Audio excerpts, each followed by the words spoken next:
শিৱসাগৰত কাহিলী পুৱাতে ড্ৰাগছ আসক্ত চোৰ আটক।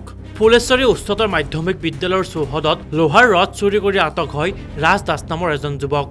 বিদ্যালয়খনৰ নতুন গৃহ নিৰ্মাণ কৰিবলৈ আনি থোৱা ৰড চোৰ কৰি থাকোঁতে শ্ৰমিকসকলে আটক কৰে চোৰটোক। একেলগে চুৰি কৰিবলৈ অহা আন দুজন যুৱক পলাই যাবলৈ সক্ষম হয় যদিও ৰাজ দাসক কৰায়ত্ব কৰিবলৈ সক্ষম হয় শ্ৰমিকসকলে।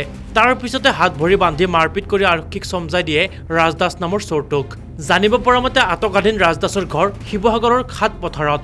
মানে ইয়াতো আমি চোৰৰ উৎপাতে পাওঁ।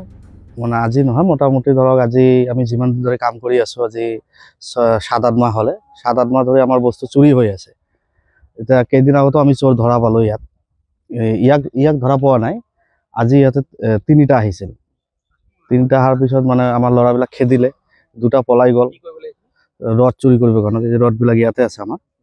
2টা পলাই গ'ল আৰু তাৰপিছত আকৌ আহিছে। আকৌ আহি এই ৰডবিলাক ওলাইছিল বাহিৰৰ পৰা।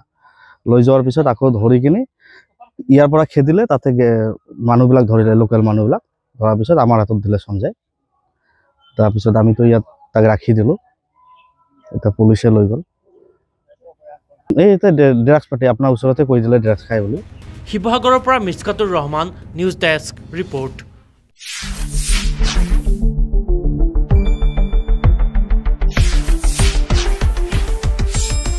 শুদ্ধ আৰু বিস্তৃত বাতৰিৰ বাবে চাই থাকক নিউজ ডেস্ক ৰিপৰ্ট।